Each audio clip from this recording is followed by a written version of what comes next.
రాహుల్ గాంధీ గారు మాట్లాడతారు. ఉత్తమ్ కుమార్ రెడ్డి గారు అనువాదం చేస్తారు.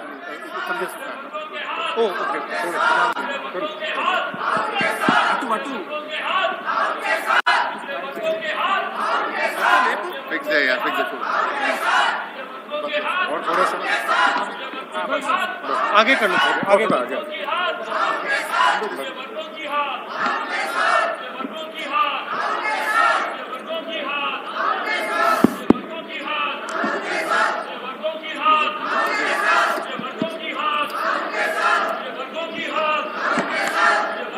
दीपा दास मुंशी जी, रेवंत रेड्डी जी, मल्लू भट्टी विक्रमार्का जी, महेश गौड़ जी, ministers, MLAs, members from civil society, brothers and sisters of Telangana, I would like to welcome all of you here today.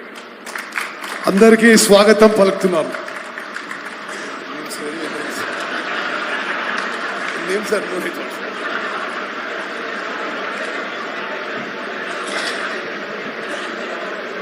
You know,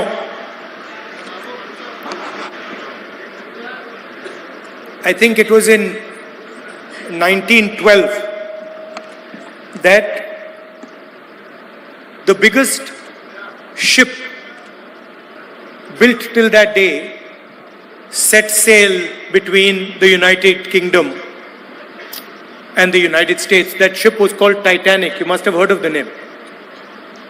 1912లో ప్రపంచంలో అతిపెద్ద ship UK నుంచి యుఎస్ఏకి బయలుదేరింది.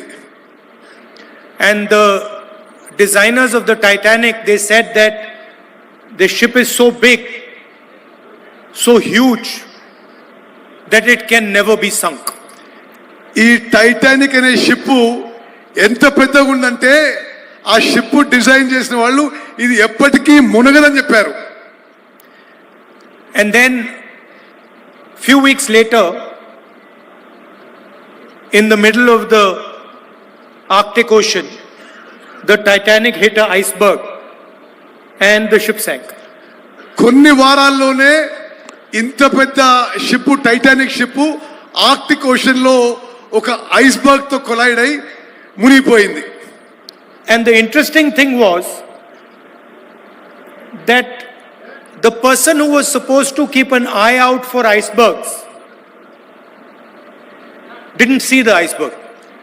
ముఖ్యమైన విషయం ఏంటంటే ఐస్బర్గ్ చూడాల్సిన వ్యక్తి అసలు ఐస్బర్గ్ ని చూడలేదు.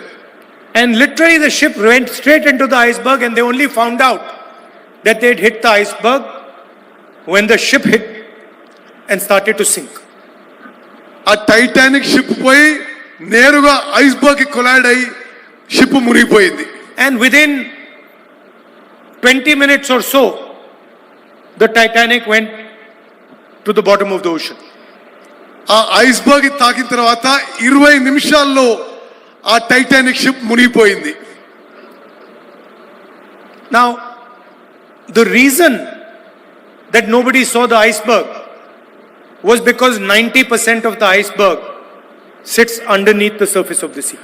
ఆ ఐస్బర్గ్ ని ఎందుకు చూడలేదంటే 90% సముద్రం లోపల ఉంది అది.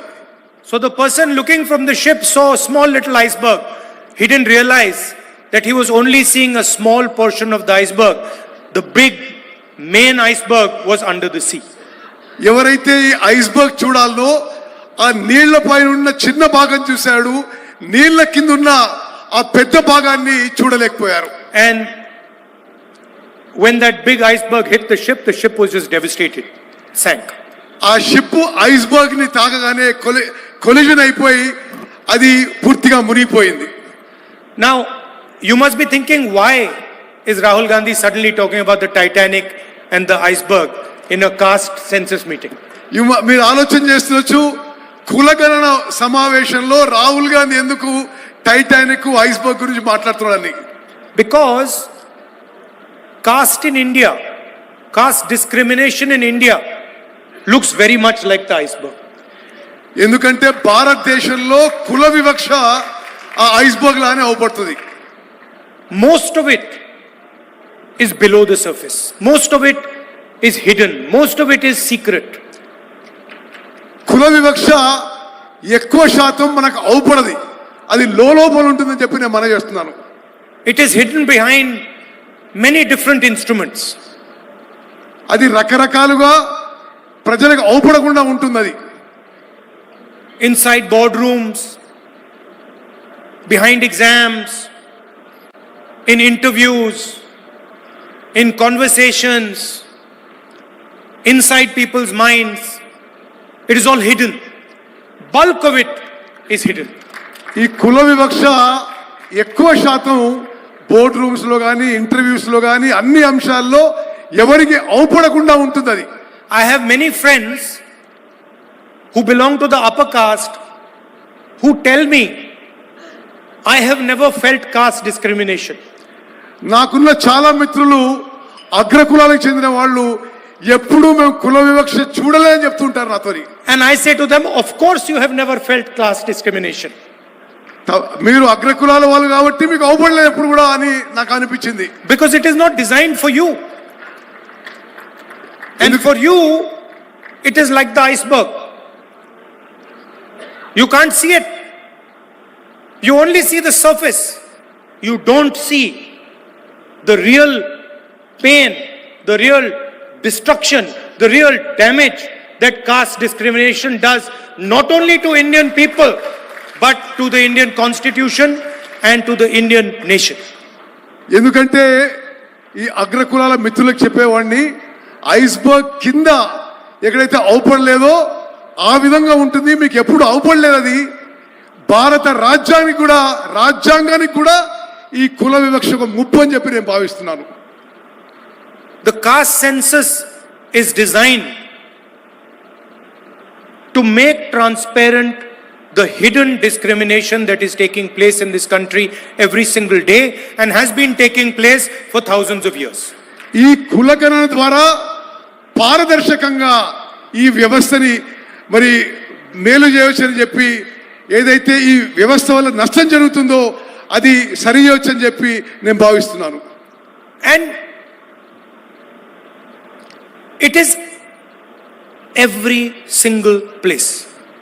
ప్రతి చోట కుల వివక్ష ఉందని చెప్పి నేను భావిస్తున్నాను. It is in corporate India. It is in the legal system. It is in the political system.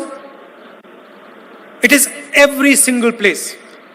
ఈ కుల వివక్ష కార్పొరేట్ కంపెనీలో ఉంది, న్యాయ వ్యవస్థలో ఉంది, రాజకీయ వ్యవస్థలో ఉంది, ప్రతి చోట ఉందని చెప్పి నేను భావిస్తున్నాను. And it destroys the lives of people every single day. It destroys their career, destroys their confidence, destroys their belief in this nation every single day.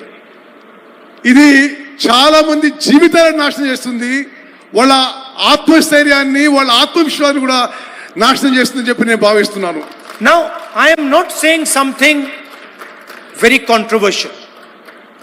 I am just saying that everybody accepts that there is caste discrimination in this country. Let us now find out the true extent of the caste discrimination. నేను వివాదాస్పదంగా మాట్లాడదలుచుకోలేదు. కుల వివక్ష ఈ దేశంలో ఉందనే విషయం మనం అందరం యాక్సెప్ట్ చేసుకొని ఆ తర్వాత ఈ విషయాన్ని ఏ విధంగా సరి చేయాలో ఆలోచన చేయాలని చెప్పి నేను మనం చేస్తున్నాను. I use the analogy of an X-ray. When somebody gets injured, the first thing you do, you go to the hospital, the doctor says, let us do an X-ray. నేను ఒక ఎక్స్రే లాగా పోలుస్తున్నాను. ఎట్లంటే ఎవరికి యాక్సిడెంట్ అయినా doctor మొదటిగా ఏమంటాడంటే hospital పోయి x ray చేయించుకోవాలని. అదే పోలిక దీనికి ఇస్తున్నాను నేను. No one will ever say to you, please don't have an X-ray. No doctor will say it. Nobody will ever say to you, if you have got an injury in your arm, do not have an X-ray. మీకు దెబ్బ తాకితే ఎవరు కూడా doctor కూడా ఎవరు కూడా x ray చేసుకోవద్దని చెప్పరు మీకు. In fact, if some doctor were to tell you that I suspect that your arm is broken, but you should not have an X-ray, you will say that the doctor is crazy. ఒక doctor మీకు మీ చెయ్యి ఇరుగుండొచ్చు కానీ మీరు x ray చేసుకోవద్దు అని చెప్తే ఆ doctor పిచ్చోడు అని అనుకుంటాం మనం. The doctor does not understand the basics of medicine. అంటే ఆ డాక్టర్ కి మెడిసిన్ యొక్క బేసిక్స్ అని చెప్పి స్పష్టమవుతుంది. And that is all I am saying. I am saying we all agree that there is a concept called caste in India. We all agree that there is a concept called caste discrimination in India. Let us simply measure it and tell everybody in this country the extent of this discrimination. That's all. ఈ కుల వ్యవస్థ ఉందని, ఈ కుల వివక్ష ఉందని భారతదేశంలో ముందు మనం ఒప్పుకుందాం. ఒప్పుకొని ఆ తర్వాత పూర్తిగా ఏ ఎక్స్టెంట్ ఉంది, ఏ విధంగా ముందుకు పోదామని చెప్పి మనం నిర్ణయాలు తీసుకుందాం. And the moment I say this, the people in the BJP, the leaders of the BJP, the Prime Minister suddenly start to say that I am dividing the country. నేను ఇది మాట్లాడగానే బీజేపీ నాయకులు, ప్రధానమంత్రి కూడా నేను దేశాన్ని విభజించే ప్రయత్నం చేస్తానని నా మీద ఆరోపణలు చేస్తున్నారు. Since when has revealing the truth of this country divided this country? దేశం గురించి నిజం చెప్తే అది దేశాన్ని విభజించడమా అని చెప్పి నేను అడుగుతున్నాను.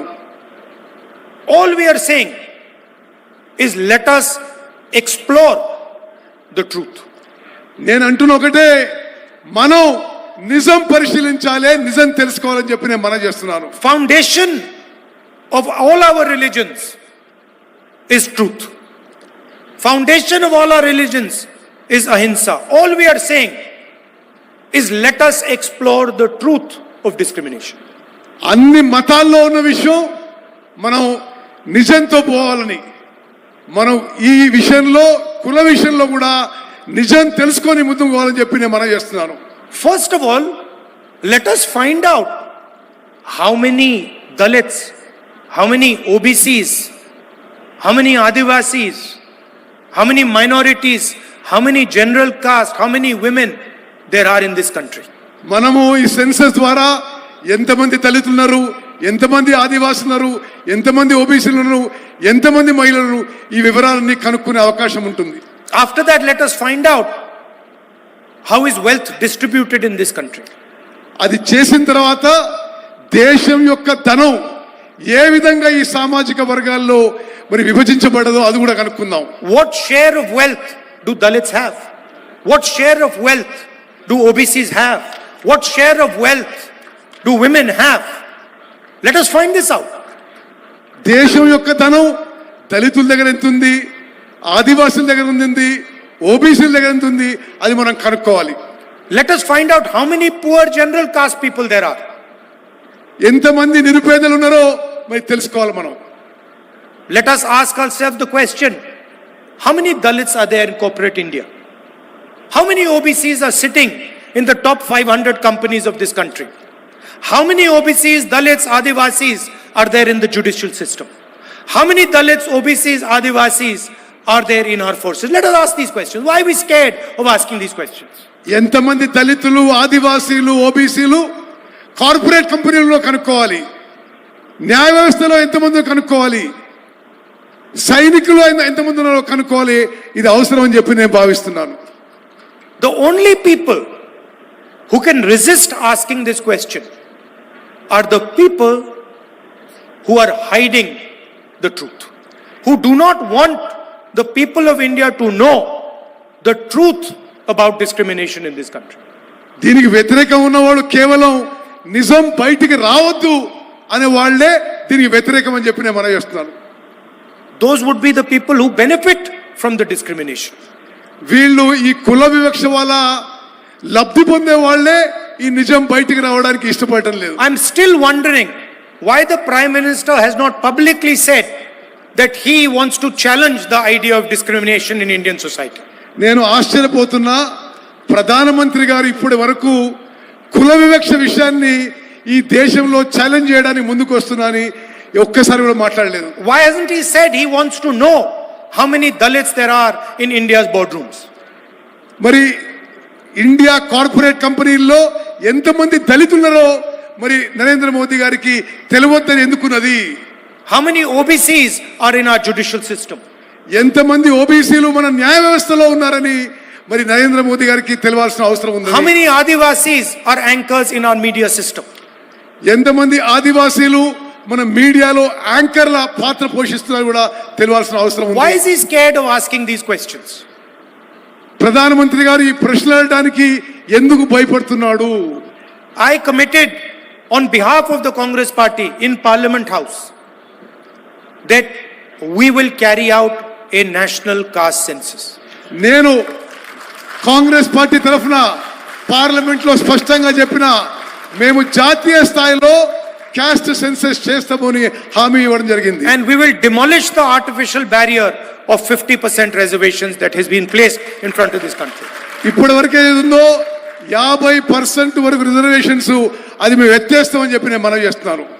And for me, Telangana is the model of the national caste census. నాకు తెలంగాణలో జరుగుతుంది జాతీయ స్థాయిలో కాస్ట్ సెన్సస్ కి ఇదే మోడల్ గా నేను భావిస్తున్నాను. And I think I'd like to thank the leadership of Telangana because they have done a truly beautiful thing in this process. Telangana నాయకత్వాన్ని మనస్ఫూర్తిగా అభినందిస్తున్నాను. ఈ ఎక్సర్సైజ్ లో చాలా బాగా ముందుకు పోరని చెప్పి నేను మనవి చేస్తున్నాను. And when I was coming here in the car, I was thinking to myself, we do not want a bureaucratic caste census. నేను కారు వచ్చి అనుకున్నా బ్యూరోక్రసీ ద్వారా చేసే క్యాస్ట్ సెన్సస్ మాకు వద్దు. We don't want some bureaucrat sitting in some corner somewhere to decide the questions that the caste census will ask our people. ఏ బ్యూరోక్రాటో అధికారియో ఆ caste census లో ఏ questions అడగాలని వాళ్ళు డిసైడ్ చేయొద్దని చెప్పి నేను భావిస్తున్నాను. Because in fact this will be an insult to the people of India. అది తెలంగాణ ప్రజల్ని అవమానించమని చెప్పి నేను భావిస్తున్నాను. We want the people of India to ask and decide what questions are going to be asked in the census. మేము సామాన్య ప్రజలు నిర్ణయం చేయాలి ఏ ప్రశ్నలు అడగాలి ఏ ప్రశ్నలు అడగాలని చెప్పి. We want the Dalits, the OBCs, the Adivasis, women, we want them to decide exactly what questions are going to be asked. నేను కోరుకునేది దళితులు ఆదివాసీలు ఓబీసీలు వీళ్ళు నిర్ణయం చేయాలి ఎటువంటి ప్రశ్నలు అడగాలని చెప్పి నేను. And as a result we will not just get a caste census, we will get a political instrument, a developmental instrument that will define how this country will progress. అయితే దాని ద్వారా కులగణనే కాదు అభివృద్ధికి ఏ విధంగా ముందుకు పోవాలి రాజకీయాలు ఏ విధంగా పోవాలి రాజకీయాలు ఏ విధంగా ముందుకు పోవాలని ఒక మార్గం ఏర్పడుతుందని చెప్పి నేను భావిస్తున్నాను. Please understand that what we are designing here is not simply a caste census. What we are designing here is the system of governance of the future of this country. మేము ఇక్కడ చేస్తుంది క్యాస్ట్ సెన్ససే గారు రానున్న తరాలకి మరి ప్రభుత్వాలు ఏ విధంగా ముందుకు పోవాలి అడ్మినిస్ట్రేషన్ ఏ విధంగా ముందుకు పోవాలి అది మేము డిసైడ్ చేస్తున్నామని చెప్పి నేను మనం చేస్తాను. Some time back I was talking to one of the world's experts on equality. కొన్ని రోజుల క్రితం నేను ప్రపంచంలోనే సమానత్వం గురించి ఒక ఎక్స్పర్ట్ తో మాట్లాడుతున్నాను. He is one of the world's experts, economist. He is one of the world's experts. I'm not going to say his name, but he is one of the top experts on economy. ఆర్థిక విషయాల్లో ప్రపంచంలోనే ఒక expert తోనే మాట్లాడడం జరిగింది. On inequality, అసమానత్వం గురించి నేను ఈ ఎక్స్పర్ట్ తో మాట్లాడడం జరిగింది. and he said to me, Mr. Gandhi, do you realize that India is one of the most unequal countries on the planet? ఆయన నాతో ఏమంటే గాంధీ గారు మీకు తెలుసా ప్రపంచంలోనే భారతదేశంలో ఎక్కువ అసమానత్వం ఉందని చెప్పి ఆయన చెప్పడం జరిగింది. And he gave me a presentation on how India is one of the most unequal societies on the planet. అతను నాకు ప్రెజెంటేషన్ ఇచ్చాడు ప్రపంచంలోనే భారతదేశంలోనే ఎక్కువ అసమానత్వం ఈ సమాజంలో భారత సమాజంలో ఏ విధంగా ఉందని చెబుతూ. And after his presentation I said to him, my brother, you are telling me that India is one of the most unequal societies on the planet, but your analysis does not even include the single biggest discriminator in Indian society, which is called caste. నువ్వు చెప్పిన విషయాలు విన్నా కానీ నీ presentation లో భారతదేశంలో అతి ఎక్కువ అసమానత్వం కుల వివక్ష గురించి మాట్లాడలేదు. So in fact your analysis hugely underestimates the inequality in Indian society. మీ విశ్లేషణ భారతదేశంలో ఉన్న అసమానత్వం ఇంకా ఎంత భారీగా ఉందో కూడా మీ విశ్లేషణ కూడా లేదని చెప్పి నేను మనవి చేస్తున్నాను. So why I'm telling you this is because inequality means something completely different when you have a caste system in place. అసమానత్వం అనేది కుల వివక్ష ఉన్నప్పుడు, కుల వ్యవస్థ ఉన్నప్పుడు ఇంకా మరీ ఎక్కువ ఉంటుందని చెప్పి కూడా మనవి చేస్తున్నారు. A Dalit person in India could not be touched. భారతదేశంలో దళితులకు అంటరానితనం ఉందనే విషయం మనందరికీ తెలుసు. Do you realize the level of inequality that person would feel if society is not allowed to touch him? సమాజంలో ఒక వర్గంలో అతన్ని ముట్టడానికే వీల్లేదంటే ఎంత అసమానత ఉండిందో గమనించాలి. This does not exist anywhere else. ఇది ప్రపంచంలో ఎక్కడ లేదు. And so what we have to understand is that discrimination in India is unique and probably among the worst in the world. ప్రపంచంలోనే అన్ని దేశాల్లో ఈ వివక్ష అనేది ఎక్కువ ఉంది భారతదేశంలోనే చెప్పిన మనం చేస్తున్నారు. And if we want to talk about a powerful country, if we want to talk about progress, if we want to talk about happiness among our people, the absolute first thing we need to do is identify the amount of discrimination and the nature of discrimination that is taking place here. దేశం ఆర్థికంగా శక్తివంతంగా ఎదగాలంటే, దేశంలో సంతోషం పెరగాలంటే ఈ కుల వివక్షని నిర్మూలన చేయాల్సిన అవసరం అని చెప్పి నేను భావిస్తున్నాను. As a politician, I am accountable to you. ఒక రాజకీయ నాయకుడిగా నేను మీకు జవాబుదారీగా ఉండాలి. And when I speak of caste census, I speak as a result of that accountability to the people of India. ఆ జవాబుదారీతనం వల్లనే నేను మీకు అకౌంటబుల్ గా ఉండాలని చెప్పి నేను మనం చేస్తున్నాను. I simply cannot go to the people of India and ignore the fact that there is massive discrimination in this country. నేను ప్రజల మధ్యకి పోయి వీళ్ళలో అంత వివక్ష ఉందని చూసి అది మరి ఓర్చుకోవడం మంచిది కాదని చెప్పి I cannot lie to Dalits, I cannot lie to Adivasis, I cannot lie to minorities, I cannot lie to women that this country is fair to you. దళితులకి, ఆదివాసీలకి, ఓబీసీలకి, మహిళలకి ఈ కంట్రీ మీకు సమానంగా ఉంటుంది, మీకు ఫేర్ గా ఉంటుందని చెప్పలేకపోతున్నాను. Other people may be able to lie to you about it, I cannot lie to you about it. నేను ఆ విధంగా అబద్ధాలు చెప్పలేకపోతున్నాను. So I am fully committed to ensuring not only that caste census happens in Telangana, but that Telangana becomes the model for the caste census in the country. నేను తెలంగాణలో కులగణన చేయించడానికే కాదు, భారతదేశానికే Telangana role model కావాలని నేను ప్రయత్నం చేస్తున్నాను. I am sure there will be some shortcomings in our caste census in Telangana. నాకు తెలుసు కొన్ని పొరపాట్లు జరగొచ్చు ఈ కాస్ట్ సెన్సస్ లో. We will try and iron out those shortcomings. ఆ పొరపాట్లన్నీ సరి చేసుకుంటూ ముందుకు పోతాం.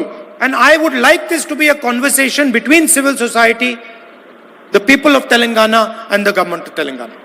ఇది సివిల్ సొసైటీ, ప్రజలు, తెలంగాణ ప్రభుత్వం మధ్యలో ఒక సంభాషణలాగా ఉండాలని చెప్పి నేను కోరుకుంటున్నాను. Because we want to develop a framework of progress, a framework of development for the entire nation, and Telangana is the first step in doing that. మొత్తం భారతదేశంని తెలంగాణలో ఇప్పుడు చేస్తున్న ప్రక్రియని ఇది రోల్ మోడల్ గా చేసి భారతదేశం మొత్తం కూడా చేస్తామని చెప్పి మనం చేస్తాం. And so I'd like to thank all of you who have come here, given your valuable time.